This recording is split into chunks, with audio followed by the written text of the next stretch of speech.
Welcome to the Very DAO channel. I'm Lisa Davis, and on today's episode, we are introducing you to one of the Very DAO members. So stay with us, and we'll be right back after this.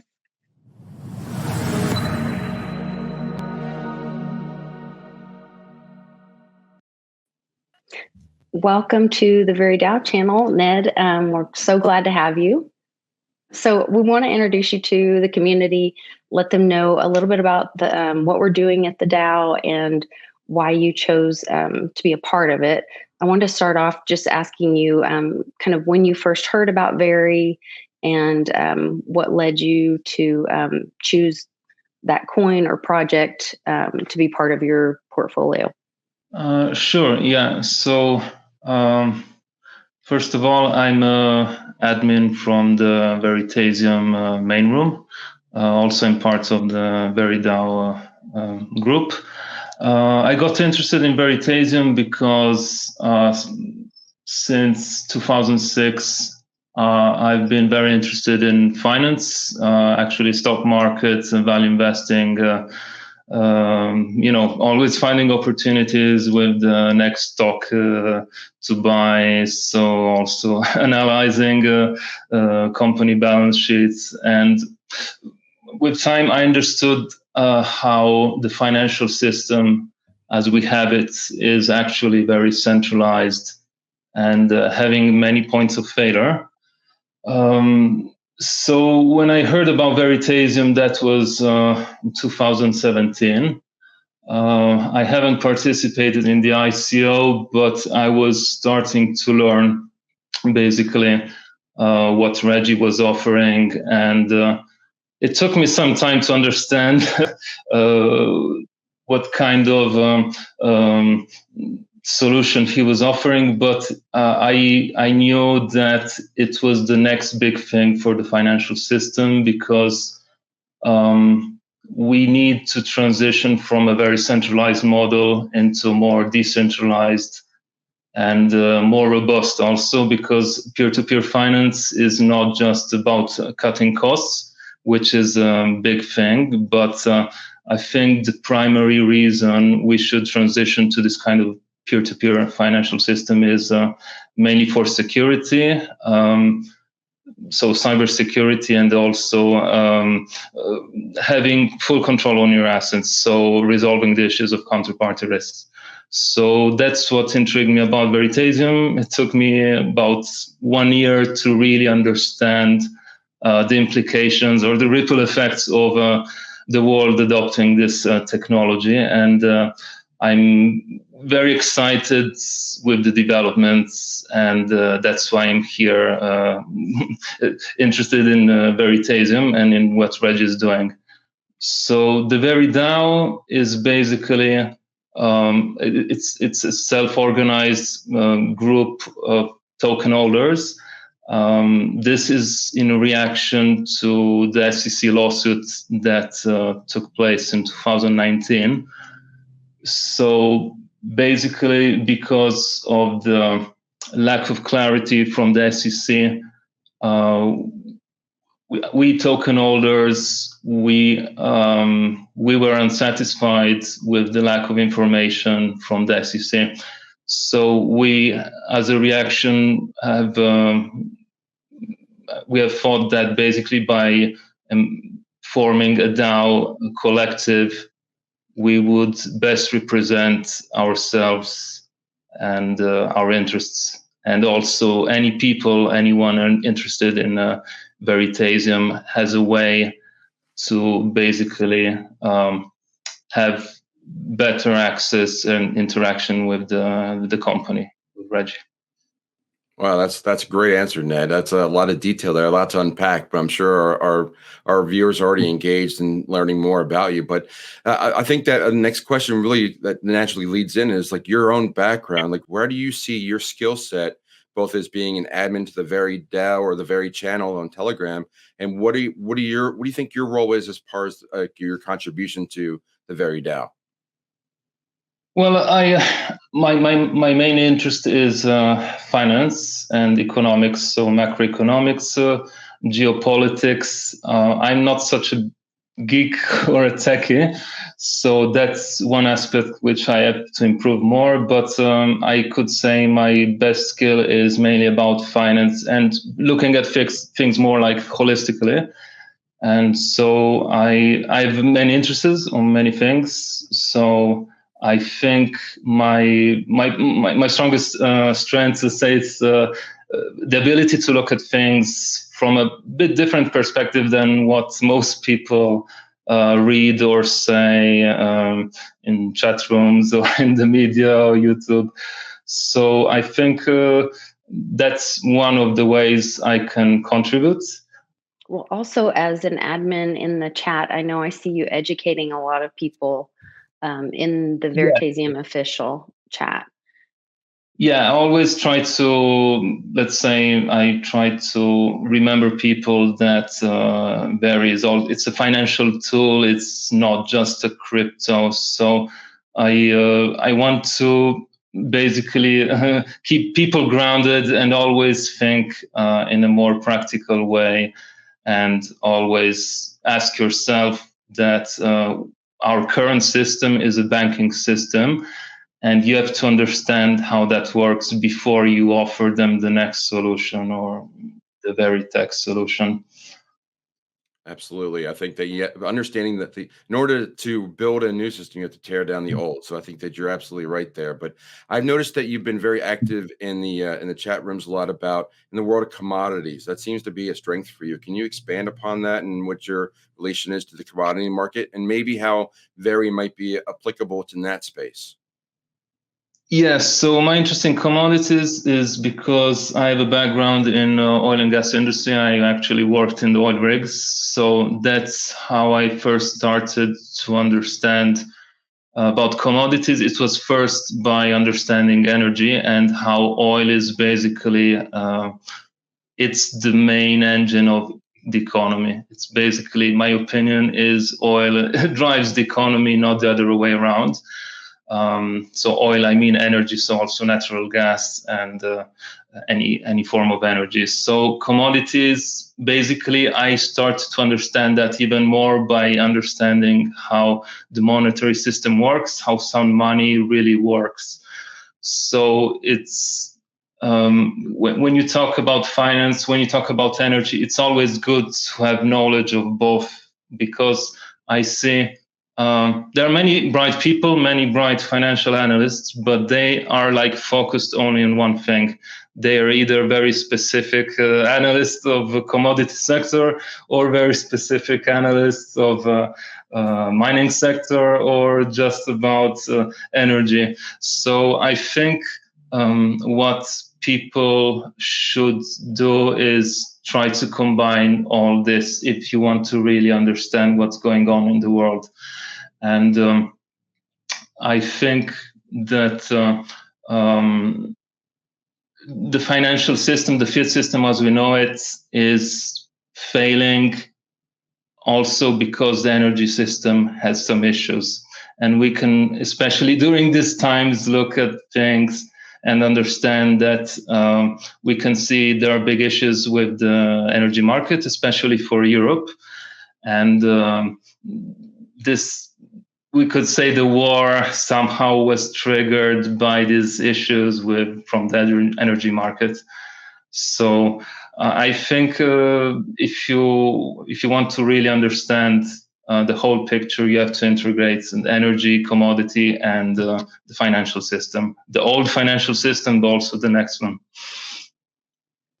Well, I think that's where I was looking over the Vader platform, and it's the first DeFi platform that I've seen that integrates all of these different pieces. You know, when I've looked at other swaps or DeFi platforms, they've had crypto, but I haven't seen the precious metals integrated into it. And I'm wondering if we'll start seeing some other commodities, maybe even if there'll be other integrations in the future on Vader. If that's a possibility, if you see something like that happening. Yeah. The first the first token Veritase's commodities were precious metals, so namely gold, silver, and I think palladium.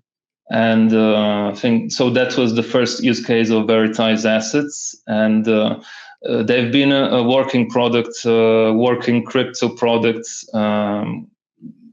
from I think 2018, and many people have bought, have sold, and also they have redeemed physical token like Veritase metals to their house. So this process of so these tools have been widely used by the Veritaseum community, and also in 2018, crypto, as like Bitcoin, Ethereum, they had very quite price falls. So many people, they appreciated these tools because they had a way to protect their investments by owning also tokenized precious metals. So the use case for these tokens have been proved. And of course, this is only the beginning. Of course, you can veritize anything from metals. Also, you can tokenize grains. Like the possibilities are endless.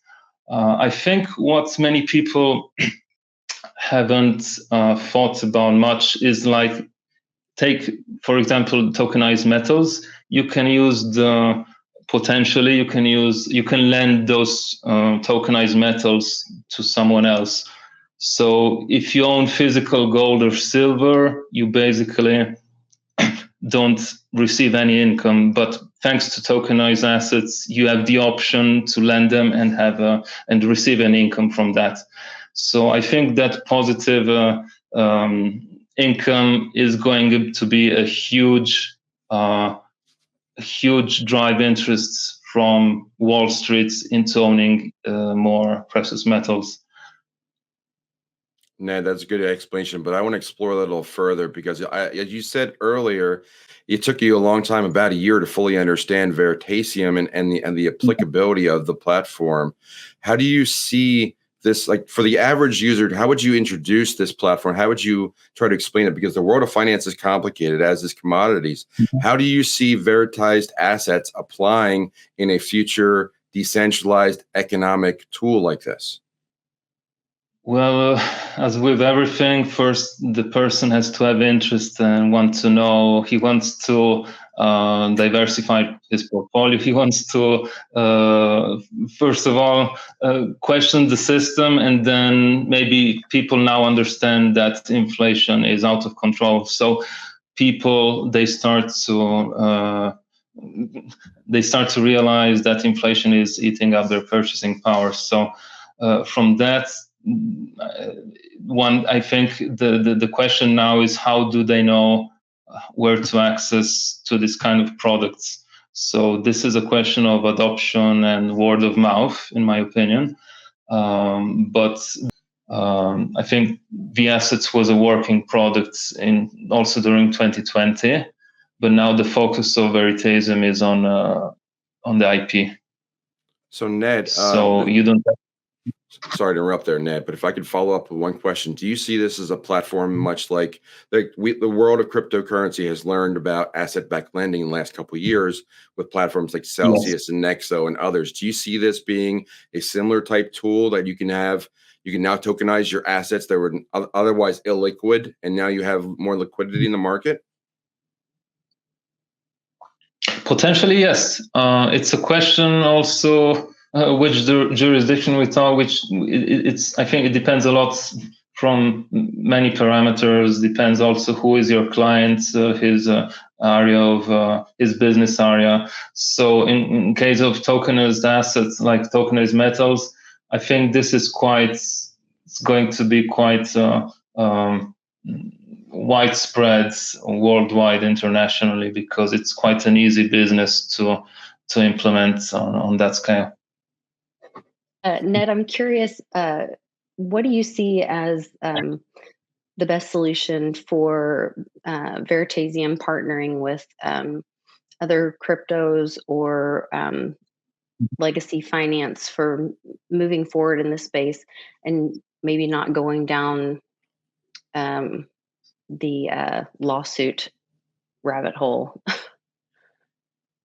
Well, I wouldn't say it's not really a matter of Very should partner. I think it's just should be the question should be posed the other way around, in the sense, okay, which company is smart enough to adapt to the new times. And I would say banks, because especially now having those patents, I think that's one. The American patent, Japanese patent, they are also, I can see them as a very good way. How can I say? It's a way to connect banking with DeFi. It's because also patent is issued by a government agency, so it has some regulatory guarantees of protecting investors wanting to invest in anything relating with the IP. So that's my view of things. And I'm upset that DeFi is not recognizing the Reggie or the patents. They see it as a threat, but they really don't understand. They really don't understand how the financial world works. And of course, you need a system based on patents and on regulations, because if you without them, really anyone else can come and do a lot more damage to the system. So for me, I see banks should immediately go to Reggie and see and understand all the potentials of its tech. But first of all, to reduce counterparty risk, but also on the IP side, that's going to be like a legal framework to invest money on the DeFi space. But it's something new. It's something which you need to be constantly updated, and we'll see. We are seeing now the unfolding of this industry. So Ned, I had a follow-up question on that same vein, but that no one can predict the future. So I'm not asking you to do that. But in your opinion, do you think that Veritaseum is going to get more traction in Japan versus the US, or is it going to be the banks overseas? Where do you think the next big step going forward for a Veritaseum project? Again, just your opinion. It's just nothing. Yeah. No, not financial advice. We don't do that stuff here. We're just talking and just thinking. We always like to get people's opinions. So your opinion clearly has weight. So what is your thoughts on this topic? My sense is Japan is going to have a fast adoption. I'm not a lawyer, but from what I understood is that Japan takes IP law very strictly, very swiftly. And also the culture there is to respect also what intellectual property is there. It's a totally different culture, and I'm sure it's going to be implemented very fast, especially from big companies and banking sector, anyone really infringing upon the patent. So I think that's where the main adoption will come from, Very, and in a big way. I think even Ripple is very active in Japan, and Ripple has many hundreds banking partners. So I think, as far as I understood, the Ripple Labs and on-demand liquidity, they're infringing upon the patent. So I think that's quite easy for them to give respect to the intellectual property in Japan. Also, many exchanges, I feel like Liquid, they are Japanese institutions, and they're infringing upon the patent. So my guess, if you ask me for which country has the fastest adoption, is Japan. No questions about it. Interesting. Well, we really appreciate all you do in the community. I see you in there. You're very active on Telegram, and that's open to anyone that is a Veritaseum holder or is it open to general public to also come in and ask questions? Yeah, sure. We always welcome new people. Also, I think my personal belief in Veritasium is the most educational community, and we have very amazing people. And I'm really proud about the Veritasium community because there are many clever people, and they really put in lots of efforts also to help out other people understand anything about anything about the current situation in the world. And of course, Reggie, very often he drops us a lot of gems about macroeconomics, about the crypto space. And I feel privileged also to be interacting with him and in helping him as much as I can. So there's a thank lot of great you for having me. Thanks so much for joining us, Ned. And we'll have more interviews like this from the really amazing people from the Very DAO here on the Veritasium DAO channel. Thanks for joining us.